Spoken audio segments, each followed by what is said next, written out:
We are back and we're going to keep rocking and rolling on tonight's episode, talking about leadership expectations. And we just had a good first segment talking about the positive, choosing to be positive, and picking out the quality traits of a leader from the first 3 days of Donald Trump. And now we're going to transition over to how does that apply to you, the entrepreneur, the leader, the person that wants more influence on your team or in your organization or the business that you're running. And I'm going to break that down simply. You heard me end the first segment talking about the first 4 hours. There's an ebook that I've written through CS Business Consulting, and there's a couple of speeches and processes that I give. What I want to talk to you is how you can take actions with great leadership traits and put them into practice in the first 4 hours. We oftentimes think of these timelines. There's the famous TV show, The First 48. And if you look at the First 48 TV show, they're telling you that statistically, if you're trying to solve a murder, you've got about 48 hours to identify a suspect and really get your hooks into the investigation, or it's likely going to go unsolved. You have 1 hour to respond inside of a heart attack to get to the hospital to really increase your chances of living and surviving through that heart attack without any permanent damage. So there's these timelines where we can see statistical effectiveness.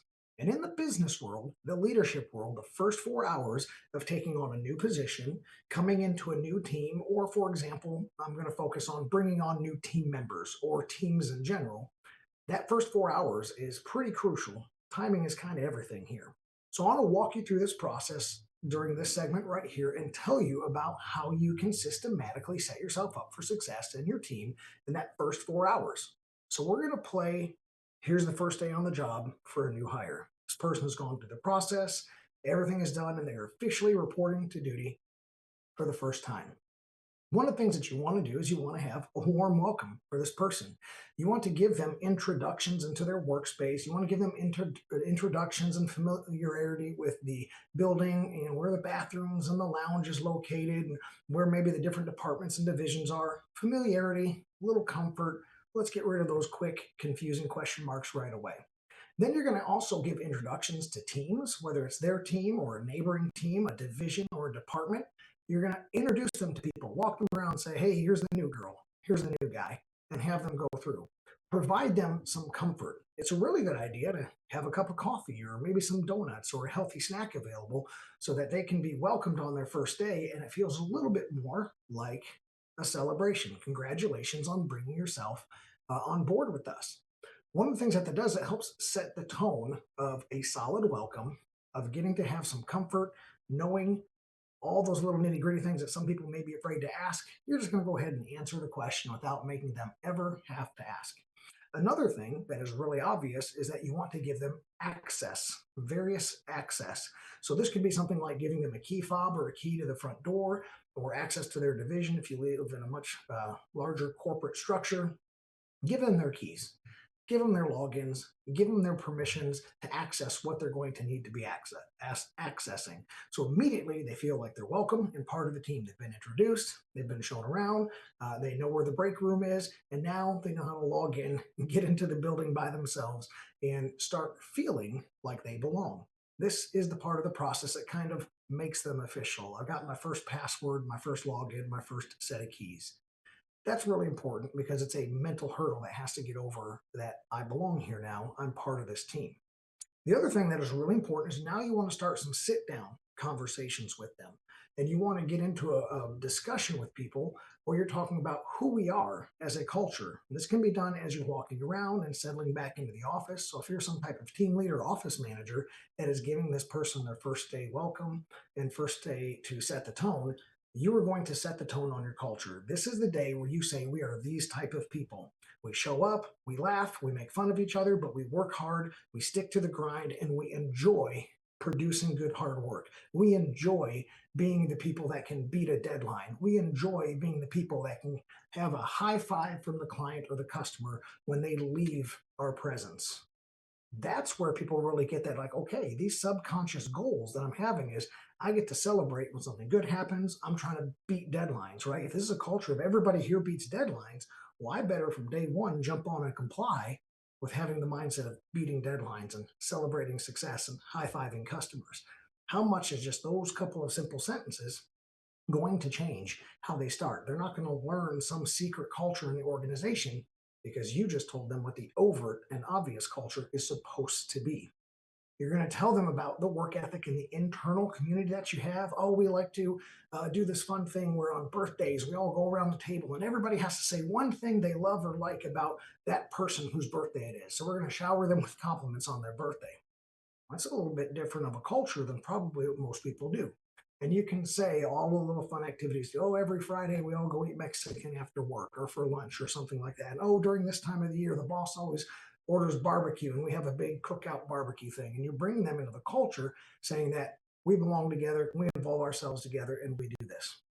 After that step of setting the tone on culture and going into the dynamics that are usually not spoken, now you can go into a little bit more of the formal stuff. You're going to start setting clear expectations. These are the formalities that we would now finally think is more part of the first day. Oh, and by the way, during your hiring process, you also hinted and told a little bit about the culture and who you were. So they could immediately determine that, like, hey, if this is a high relationship area, I was hoping to just be a backroom data entry person. I really didn't want a lot of human exposure. Well, that might not be the culture, and they may not want to take the job, and you may identify that on the front end. But now that you've reestablished your culture on the actual first day after the hiring, you can move forward in this part. The setting of clear expectations is really important. This is where you do the normal stuff of, hey, here is your SOP, your standard operating procedures or your policies. Here is the general job responsibilities for what you are going to be doing while you are here. And you get to explain to them that, hey, I hired you to do this exact purpose and to follow these exact rules. This talks about time off. This talks about dress code, uh, everything from sexual harassment and drug and abuse policies to confidentiality and how you get to use company equipment and things like that. So those SOPs have to be gone through. It's just an essential portion of the job. That's part of your first 4 hours. So think back to the last segment. Donald Trump said, hey, here's our new operating procedures. Here's our new responsibilities. Here's this new person I've appointed to a cabinet and what their job responsibilities are. And they're doing all of these things. Okay. So this is now the business side of it, not the political government run side of things. A fun part of this is that when you get in here and you share these expectations, you can also tap the brakes just a little bit and give them some reassurances. I'm going to expect you to work 40 hours a week and accomplish this many projects or this many hours in client interface and this many hours in behind the scenes sales, whatever the job may entail. I may have you go and you have to do 3 irrigation jobs a week. Okay. You have the expectations set and you have those boundaries and you tell them how to clean up after themselves, properly prep and maintain safety protocols, how to keep client information confidential, and when to do and not do certain things. But the fun part is you also get to say, hey, I'm going to assign you mentors. So even though I'm the team leader, even the boss of the company or an office manager, I'm not going to be your one stop shop for answers. This person's going to ask you or mentor you in some of the bookkeeping areas if we're talking about an accounting firm. And this person here is going to start leading you through tax code and tax law and educating you there. And this person right here is going to teach you about the administrative procedures so you know exactly how to get the ins and outs of our softwares, what our workflow and what our systems look like. And you're going to be expected to follow the workflow and rely on the systems that we've put in place. So this is a great way to develop somebody from day one and how they're going to produce, how they're going to progress, and how they're going to learn over time. After you get those boundaries and expectations, one of the expectations would be I expect you to try to answer things yourself by looking it up. And then I want you to phone a friend, use a peer before you go up to management, before you go up to upper management, or you walk into the partner's door and just say, hey, boss, what do I do here? There should be a chain of command, a 5 to 15-minute rule that you've heard me talk about. Well, that comes in the first 4 hours. Then you go and you give them their first assignments. And hey, on this first assignment, I am going to slowly increase your workload. We're not going to kill you from day one. It's not one of these baptism by fire situations. We're going to go ahead and you're going to actually feel a little bored in your first few days at work. So we start adding workload. We start making sure that you're understanding and you're grasping all of the basics, all the concepts. You're able to get logged in. All of those technical issues are worked out. Now, here's your first assignments. It's due here. Make sure it gets reviewed. Make sure you do X, Y, and Z. Here's your second assignment, fourth assignment, 10th assignment. Here is your permanent or recurring workload. And we're going to give it. So by the time a week and a half to 2 weeks is over, you should be filling up your workload to 80% plus of what you're actually going to be maintaining at capacity. And then what I like to think is one of the most significant parts of this is you have to redeliver your mission, your vision, and your core values. Now, these things should have at least come up during the hiring process. This is the mission of Shelton Associate CPA or CS Business Consulting. Here's the vision and where we see ourselves going and the people that we want to support this. And all of the workflow clients and systems support the daily mission and the accomplishment of our eventual vision. Here's our core values of what we rely on to execute all of these things. These are written down workable tools that you're going to hand to these people. So at the end of the 4 hours, they're going to sign off that they received the SOPs. They're going to sign off that they have any policies, job responsibilities, copies of the workflow, things like that. They're going to understand that your mentors are these, your boundaries and expectations are here, that I received a copy of the mission, the vision, and the core values. And then lastly, you deliver that very important leadership philosophy to your new person. That tells them exactly who you are as a leader, how you think, how you believe, and how you act. And that is a tool where they can take it and they can hold it up and examine it. And they can take any decision that may show up in the work life and say, here's my leader's brain. I can now answer that question based on having a reference tool, the leadership philosophy of my leader.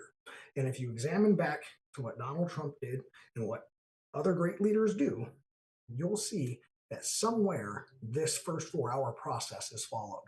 Again, large government may take several days, smaller company may take 4 hours. But if you can get this system in place, read the ebook, start implementing those things, you'll have a much more successful implementation and a much more defined culture and productive working staff underneath you. Sit tight. We'll be back for more about developing people right after this commercial break on Pivotal Change.